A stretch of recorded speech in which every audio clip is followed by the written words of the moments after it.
Hi guys, it's Jasmine Cruz, and for my art talk presentation too, I decided to do it on a romantic painter, and the painter I chose is Joseph Millard William Turner.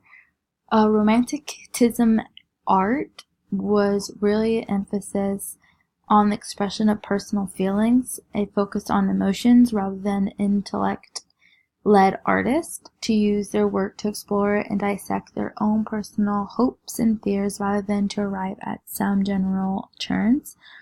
The romantic artist I chose to review is Joseph Millard William Turner, like I said. And in his work, he uses light, colors, and movement to show the union of elements in which earth, sky, and fire and water dissolve into one another, and every trace of the material and world disappears. And the next slide, we really get to see these colors come to life and come together. But for Joseph, he was known for his imaginative landscape and turbulent, often violent marine painting. A lot of his painting has to do with the ocean and the water and ships and sailors and all that. And I can tell why, because he's very good at painting that kind of landscape. He was born in London to a lower mid-class family. At a very young age, he was known as a child prodigy for art.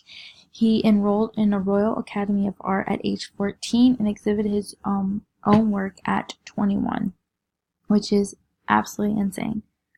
So here is a painting, The Slave Ship. It has a longer name, actually. The longer name is The Slavers Throwing Overboard the Dead and Dying, Typhoon Coming On. And so they shortened it to The Slave Ships. This painting is actually figure 1721 in our textbooks if you wanted to get a better look and read the little expert about it, and then underneath read a paragraph about Joseph, just to have more background information of him. But when I first saw this and I just kind of glanced at it, going through the chapter and reading it, I didn't really take my time to see what it truly was. And so when I looked at it, I just thought of a barren land in a sense that passed on. But I went back to it after learning about romantic art, and I really took in the colors that he used, and just the different aspects of this painting. So in the background, obviously we see a sunset and just the different colors that he used in the sunset, more than 5 colors. And then in the left corner, we see a ship and just raging seas.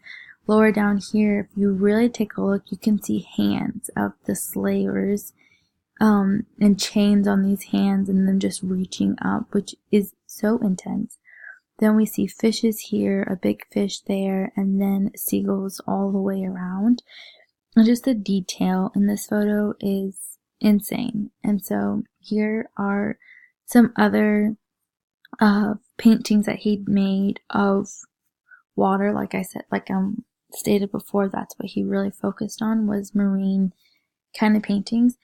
And actually for my art, or the project that we have to do in our groups, I went to a museum and I saw this painting there, and that really intrigued me, and just the story behind it, which I'm going to be doing my paper on. But when researching Joseph, I saw this photo right here to the left, and he painted this. And I was like, wait, this looks super familiar. And it's because I went to the museum and I saw one very similar but by a totally different painter.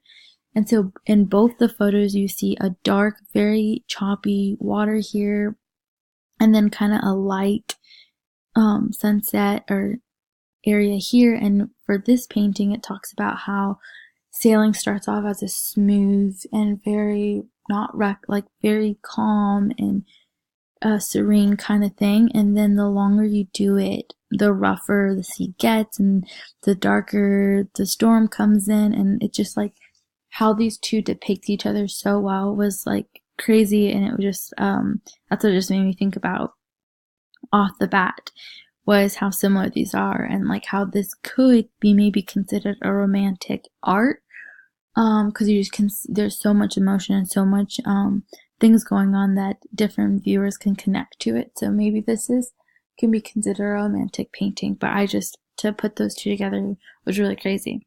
And then here's another 2 photos of Joseph's that he had painted before, and still you can see that there is water engaged in both the photos.